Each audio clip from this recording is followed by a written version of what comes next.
morning class. How are you? Hope so you all are fine, all are good. So students, as you know our chapter how do organism reproduce is going on. ठीक है ना, हमारा chapter कौन सा चल रहा है? How do organism reproduce. इसमें हमने एसेक्सुअल तो कंप्लीट कर ही लिया है, तो एसेक्सुअल की तो बात ही छोड़ दो. बट आपको जो होमवर्क है, आपको एस चांद में गिवन जितने भी एसेक्सुअल के क्वेश्चंस हैं वो सब अपनी नोटबुक में करने हैं. All the given questions in S Chand, ठीक है, you have to do in your bio notebook. Okay.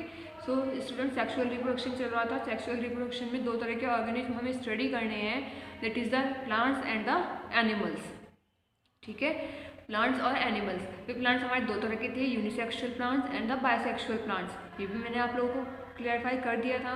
ठीक है, प्लांट्स के दो पार्ट होते हैं, the vegetative and the reproductive. Vegetative parts are the part other than the reproductive part, that is the root, stem and leaf. And the reproductive part is flower. ठीक है, flower में क्या क्या आता है? Receptacle, sepals, petal, calyx, corolla, androecium, gynoecium, stamen, carpel, pistil, ये सब आता है, जो चीज़ मैं आप लोगों को बता चुकी हूँ ऑलरेडी. ठीक है, कैसे वो क्या है आपका रिप्रोडक्टिव ऑर्गन है ये भी पता है, क्योंकि उसको रिप्रोडक्टिव पार्ट क्यों कहा है? क्योंकि उसमें रिप्रोडक्टिव ऑर्गन्स मिल रहे हैं. रिप्रोडक्टिव ऑर्गन्स कौन से हैं आपके? स्टेमन और कार्पल. प्लांट्स में कौन से होते हैं? स्टेमन और कार्पल. और रिप्रोडक्टिव सेल्स कौन सी हैं? In the stamen the reproductive cells are which one? The pollen grains. Okay. And the female reproductive cells are ovum. ठीक है, तो मैंने आपको बताया था सेक्सुअल रिप्रोडक्शन का मेन मोटिव क्या है? Fusion, the fusion of male gamete with the female gamete. ठीक है, जो मेल गैमेट है, मेल, ध्यान रखना मैं बाबा बोल रही हूँ गैमेट, और गैमेट वर्ड मैंने आपको बताया भी था. गैमेट मतलब जर्म सेल, सेक्स सेल्स. ठीक है, जो मेल सेक्स सेल है उसका फ्यूजन कराना है किससे? फीमेल सेक्स सेल से कराना है. तो मतलब पोलन ग्रेन्स का फ्यूजन किससे कराना है? अवम से. तो उसके लिए क्या कंडीशन ज़रूरी है? कि जो पोलन ग्रेन्स हो और जो अवम हो दोनों पास पास हो. अगर दोनों पास होंगे तभी तो फ्यूज़ कर पाएंगे. दूर दूर से कोई चीज़ इतनी दूर है वो मिल जाएगी नहीं, लेकिन अगर वो पास है तभी तो वो मिलेगी. पास आके ही तो मिलेगी, वो इतनी दूर से पास आते आते आते आते तभी तो मिलेगी. ऐसा तो नहीं है कि वो वहाँ आए, वो वहाँ आए और ऐसे मिल जाएंगी. ये तो पॉसिबिलिटी बिल्कुल भी नहीं है. ठीक है, तो कल हमने पास तो ले आए थे. कल हमने क्या पढ़ा था? पॉलिनेशन पढ़ा था. पॉलिनेशन क्या होता है? The transfer of pollen grains from anther to stigma is called pollination. जब पॉलन ग्रेन्स का ट्रांसफर हो रहा था एंथर से स्टिग्मा पे. पॉलन ग्रेन्स कहाँ पे मिलते हैं? एंथर पे मिलते हैं. वहाँ से पॉलन ग्रेन्स का ट्रांसफर किस पे हो रहा था? फिर आपका स्टिग्मा पे हो रहा था. इसको क्या कहते हैं? पॉलिनेशन कहते हैं. या फिर इसको ऐसे भी डिफाइन कर सकते हैं हम, the transfer of pollen grains from male reproductive organ to the female reproductive organ is called pollination. ठीक है, ये सब हम कल की वीडियोस में कवर अप कर चुके हैं. अब इसके बाद आता है आपका क्या आएगा बेटा? Types of pollination. दो तरह से था, सेल्फ पॉलिनेशन और क्रॉस पॉलिनेशन. सेल्फ पॉलिनेशन क्या था?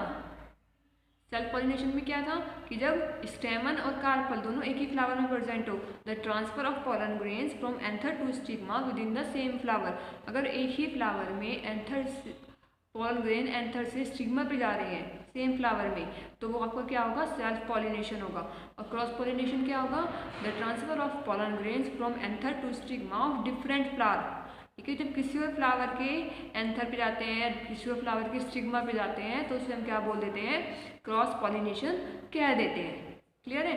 अब ये तो बात हुई पॉलिनेशन की, पर अभी भी यहाँ पे फ्यूजन नहीं हुआ. क्या फ्यूजन हुआ? क्या जो मेल पोलन ग्रेन था, जो फीमेल अवम था, क्या वो दोनों में मेटिंग हुई? मिले? नहीं मिले. तो आज हमें वही करना है. आज का हमारा जो टॉपिक रहेगा वो रहेगा फर्टिलाइजेशन. अगर आप लोग अपनी बुक खोल के देखोगे एसचांद बी, एनसीईआरटी भी, तो आपको क्लियरली दिखेगा. सबसे पहले टॉपिक आपका फ्लावर है, आफ्टर दैट पॉलिनेशन है, और पॉलिनेशन से नेक्स्ट पेज पे दिया हुआ है फर्टिलाइजेशन. ठीक है, तो आज हमें क्या करना है बेटा? फर्टिलाइजेशन करना है. तो सबसे पहले बात आती है फर्टिलाइजेशन होता क्या है, डेफिनेशन क्या है फर्टिलाइजेशन की. तो चलिए फर्टिलाइजेशन की हम डेफिनेशन देख लेते हैं. सबसे पहले ये फर्टिलाइजेशन की डेफिनेशन कांस्टेंट रहने वाली है, चाहे आप किसी भी ऑर्गेनिज्म को स्टडी करें, किसी भी स्पीशीज को स्टडी करें, डजेंट मैटर, लेकिन जो फर्टिलाइजेशन की डेफिनेशन है वो सेम रहेगी in all the species. Fertilisation.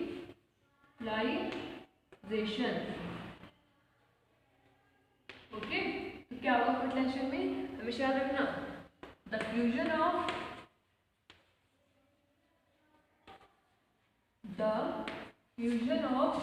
male gamete सारी लिखूंगी, डोंट वरी, और क्लैरिफाई करूंगी कि इसको ये भी क्यों कह सकते हैं या ये क्यों नहीं कह सकते। ठीक है, the fusion of male gamete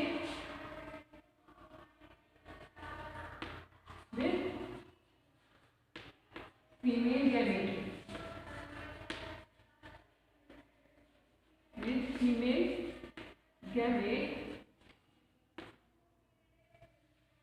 is called, ठीक है, सिंपल डेफिनेशन से हो गई, the fusion of male gamete with female gamete is called fertilisation. ठीक है, और क्या हो सकती है definition, the fusion of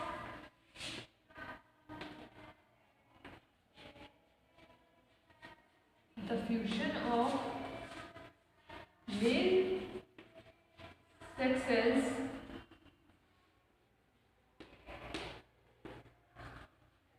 with female sex cells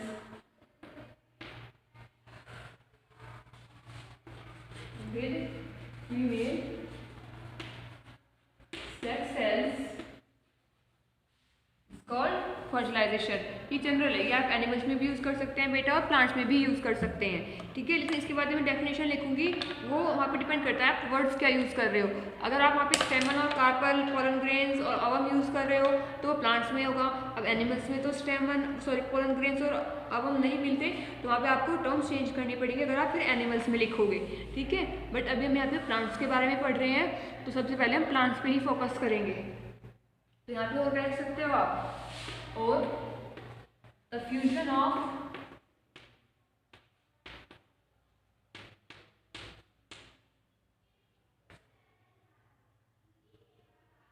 male sex cells के साथ मेल जर्म सेल्स भी लिख सकते हैं, सेक्स सेल्स और germ cells.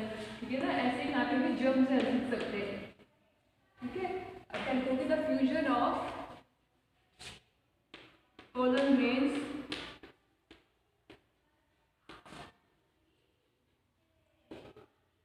To ovum is called fertilisation. तो ये सब डेफिनेशन किसकी बेटा, फर्टिलाइजेशन की है। ठीक है, फ्यूजन का मतलब होता है मिलना, जुड़ना, और हमने कल जो पढ़ा है उसमें हम पास को लेके आए हैं, पर वो जुड़े तो नहीं ना अभी, या जुड़ गए थे, नहीं जुड़े थे, तो आज हमें उन्हें जोड़ना है, उन्हें फ्यूज ही कराना है। ठीक है, तो पहला डेफिनेशन देख लो, the fusion of male gamete with female gamete. ठीक है, जब मेल गैमेट या मेल सेक्स सेल या मेल जर्म सेल किससे फ्यूज कर जाता है, फीमेल गैमेट से, फीमेल सेक्स सेल से या फिर फीमेल जर्म सेल से फ्यूज कर जाता है, तो बेटा उसे क्या कहते हैं, फर्टिलाइजेशन कहते हैं। ठीक है, और क्या कह सकते हैं, the fusion of pollen grains, क्योंकि पोलन ग्रेन्स ही क्या होते हैं, मेल सेक्स सेल्स होते हैं या मेल जर्म सेल्स होते हैं, उनका किससे फ्यूज कर जाना, अवम से फ्यूज कर जाना ही क्या कहलाएगा, फर्टिलाइजेशन। यहाँ पे जो पोलन ग्रेन्स हैं वो क्या है, मेल सेक्स सेल्स हैं, मेल जर्म सेल्स हैं, मेल गैमेट्स है, और जो अवम है वो क्या है यहाँ पे, female gamete, female germ cell, female sex cells. ठीक है, तो जब ये दोनों आपस में फ्यूज करेंगे तो ये क्या कहलाएगा, फर्टिलाइजेशन कहलाएगा। अब हम इसको डायग्रामेटिक व्यू में देख लेते हैं। कल मैंने आपको डायग्रामेटिक व्यू में क्या दिखाया था, पॉलिनेशन दिखाया था, आज हम फर्टिलाइजेशन कवर अप करते हैं। तो चलिए एक डेफिनेशन लिख लेते हैं, क्योंकि सबका सेम मीनिंग है, there is no any difference between any definition. ठीक है, तो देखो कल का लास्ट डायग्राम पे आ जाते हैं। अब हमें स्टेमन की जरूरत नहीं रही, क्योंकि स्टेमन पे जो हमारा काम का मटेरियल था वो क्या था, पोलन ग्रेन था, वो हम हमारे कार्बन पे ही ले आए।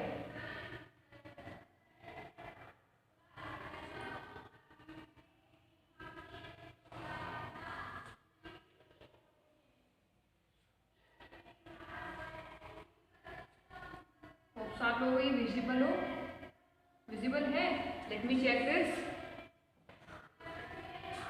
यस ऑलमोस्ट कंप्लीटली विजिबल है। ठीक है, अब वैसे ही उसकी नेमिंग कर देते हैं हम लोग, stigma. Okay, this one is style and the last portion is the ovary. This wait class,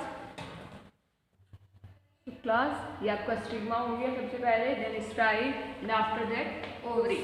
ठीक है, ये क्या हो गया है? ओवरी। देखो ओवरी में ये स्ट्रक्चर पाया जाता है, इसको क्या कहते हैं? अवम।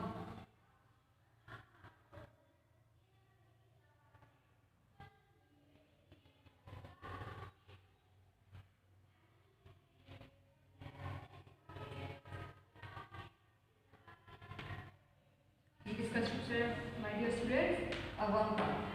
ठीक है, और जिसमें मैंने बीच में राउंड फिगर बनाई है, ये होती है egg cell. Sorry, this is egg cell, this is nucleus, egg nucleus. तो मेन जो हमें फ्यूजन कराना है वो है पोलन ग्रेन के न्यूक्लियस का। किससे? अवम की न्यूक्लियस से। अब अगर आप लोगों को याद हो, आप लोगों ने लास्ट वीडियो देखी है, तो आप लोगों को पता होगा हमारा पोलन ग्रेन कहाँ पे है।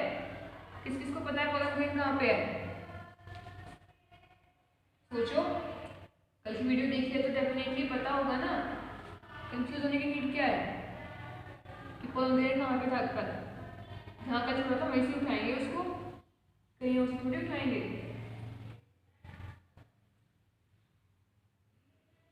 तो माय डियर स्टूडेंट्स, कल हमने पोलन ग्रेन को कहाँ पे छोड़ा था? यहाँ पे। ये है पोलन ग्रेन और ये है इसके न्यूक्लियस। ठीक है, क्या है ये? पोलन ग्रेन, और ये क्या है इसके बीच में? Nucleus. This one is pollen grain. ठीक है, अब देखो कितना बड़ा काम करना है, इस न्यूक्लियस को इस न्यूक्लियस से मिलाना है, और ये क्या होगा? फर्टिलाइजेशन। और जैसे ही फर्टिलाइजेशन हुआ, सेक्सुअल रिप्रोडक्शन कंप्लीट। तो देखो होता क्या है, जहाँ पे भी पोलन ग्रेन्स आता है, और जरूरी नहीं कि पोलन ग्रेन आए, ये हमेशा करना, कभी भी ये जरूरी नहीं होता कि पोलन ग्रेन आए, और सारे पोलन ग्रेन आ सकते हैं।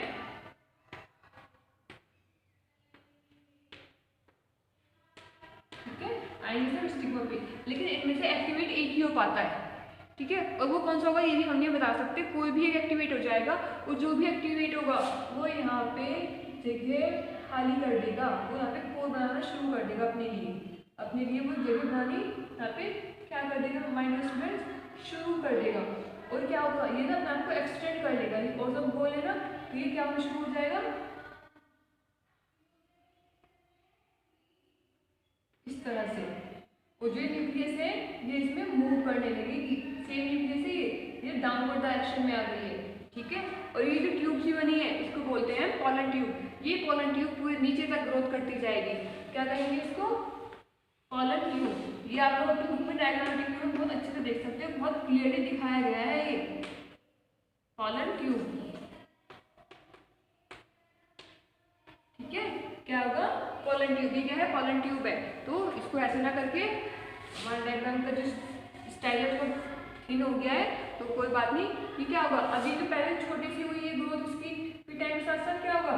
ये और बड़ी होती जाएगी इस तरह से।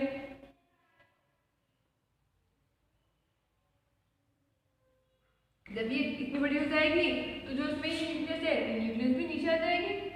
This nucleus moves somewhat downward. Okay, ये हो गया। फिर इसके बाद कुछ टाइम बाद और क्या होगा? ये पोलन ट्यूब फर्दर ग्रो करेगी। ठीक है,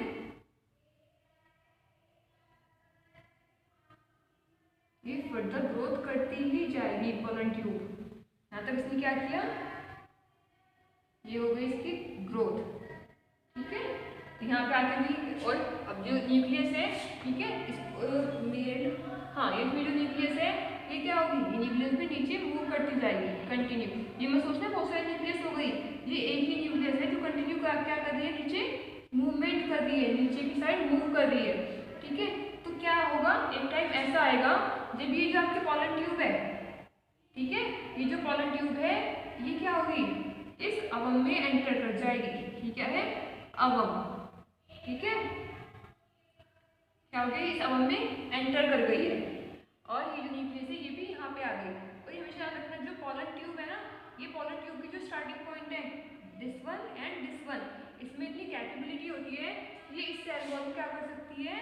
डिस्ट्रॉय कर सकती है। तो जैसे कि क्या हुई? ये सेल वॉल डिस्ट्रॉय हुई, ये सेल वॉल की डिस्ट्रॉय होती क्या हुआ? ये न्यूक्लियस अंदर, और ये पूरे न्यूक्लियस है। ठीक है, ये भी क्या है? न्यूक्लियस। वेट, तो ये जो न्यूक्लियस है यहाँ पे आ जाएगी। अब ये क्या हो गई? मेल न्यूक्लियस, मेल न्यूक्लियस, और ये क्या है? Female nucleus. जरा डेफिनेशन पढ़ना क्या है, क्या इसको मेल जर्म सेल बोलो और female germ cell. The fusion of male gamete with female gamete. तो क्या होगा, अब जो ये क्या आया है, ये न्यूक्लियस आई है, ये पॉलन ग्रेन आया है, इसके साथ फ्यूज कर जाएगा, ठीक है, और क्या हो जाएगा, फर्टिलाइजेशन हो जाएगा। तो कुछ इस तरह का स्ट्रक्चर सामने आएगा। ये क्या है, फीमेल न्यूक्लियस, और ये क्या है, मेल न्यूक्लियस। दोनों ने आपस में कनेक्शन बनाया, दोनों ने कनेक्शन बना लिया, दोनों फ्यूज हो गए, ये फ्यूजन पॉइंट है, दोनों फ्यूज हो गए। फ्यूज होते क्या हुआ, अब ये दोनों एक से एक बन गए, क्या हो गया, अब ये दोनों एक हो गए हैं, और इनकी जो न्यूक्लियस है वो भी आपस में फ्यूज कर गई, तो उनकी न्यूक्लियस जो है वो भी अब बड़ी हो गई, और ये आगे चलकर क्या बनेगा बेटा, सीड। तो ये क्या हो गया, यहाँ पे ये हुआ है फर्टिलाइजेशन। जब दो न्यूक्लियस ने आपस में फ्यूज कर लिया तो ये क्या कहलाया, फर्टिलाइजेशन। अब ये सेक्सुअल रिप्रोडक्शन का मेन एम था, मेल गैमेट को फीमेल गैमेट से मिलाना। क्या कहलाता है आपका, फ्यूजन या फिर फर्टिलाइजेशन कहलाता है। यहाँ पे फर्टिलाइजेशन खत्म हो गया है, मतलब यहाँ पे अब फर्दर जो होगा एक न्यू ऑफस्प्रिंग की, एक न्यू ऑर्गेनिज्म की ग्रोथ होगी, ठीक है, क्लियर है, इतना क्लियर है। तो यहाँ पे कौन सा टॉपिक हुआ आपका, फर्टिलाइजेशन। अब इसके बाद जो नेक्स्ट होगा वो क्या होगा, जर्मिनेशन। अब जो ये बन तो गया, ये एक जाइगोट बन तो गया है। अब देखो, अब फर्दर हम इस सब को रिमूव कर देंगे, हमें इन सब की कोई जरूरत नहीं रही, कोई रिक्वायरमेंट नहीं है, सब खत्म हो गया, क्योंकि पॉलन ग्रेन्स का काम भी हमने कर लिया, सो रिमूव इट। स्टिग्मा का काम हमें हो गया। ये पॉलन ट्यूब क्या होती है, हाँ आप पूछोगे मैम पॉलन ट्यूब का क्या होगा, जैसे ही न्यूक्लियस इसके अंदर गई, ये पॉलन ट्यूब खुद ब खुद डीजनरेट मतलब डिस्ट्रॉय हो जाती है, ठीक है, क्या होगी, ये डिस्ट्रॉय हो जाएगी। तो यहाँ पे इन सब का काम क्या हो गया, खत्म हो गया है। अब जिसका काम रहता है अब हम उसे स्टडी करेंगे फिर।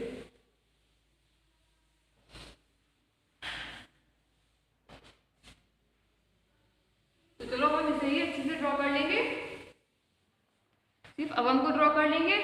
तो अवम का स्ट्रक्चर कुछ इस तरह से था ना,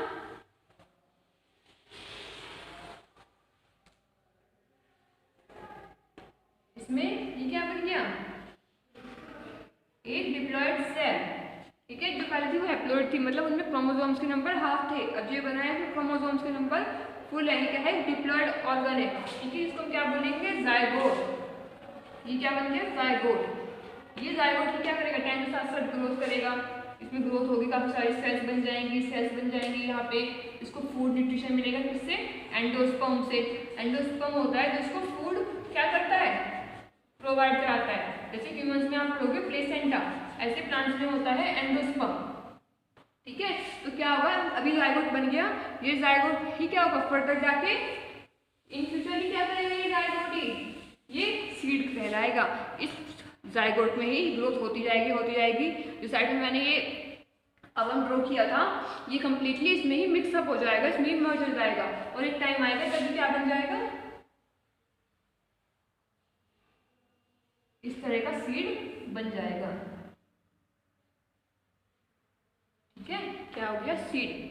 और सीड से पता है पूरी फसल किससे उगती है, सीड से उगती है, ठीक है। हम जितनी चाहे फसल किससे उगा सकते हैं, सीड से उगा सकते हैं।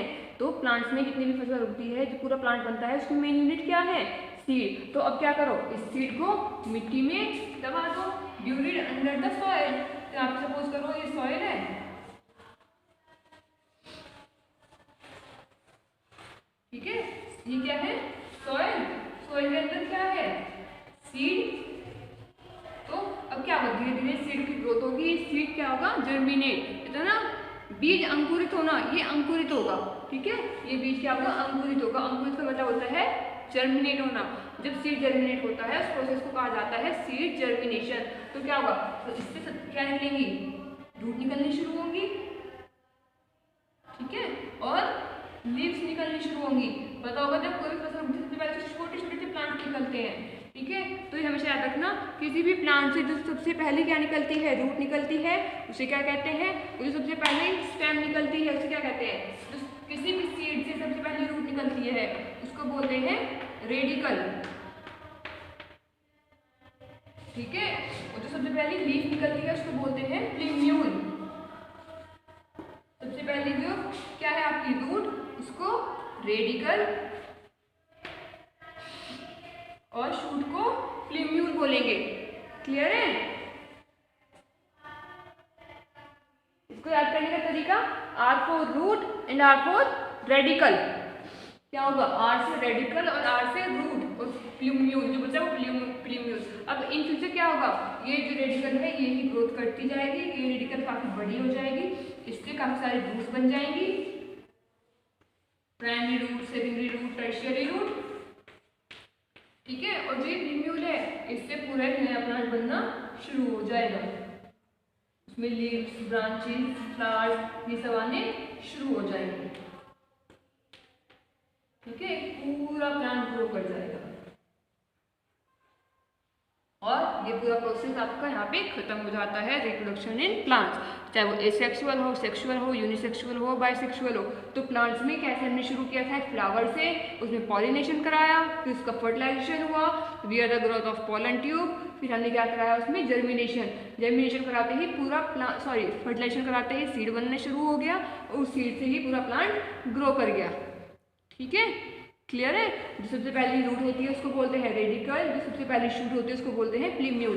प्लीम्यूल ही सारा एरियल पार्ट बनाती है, दैट इज शूट सिस्टम, और जो रेडिकल होती है वो सारा रूट सिस्टम बनाती है।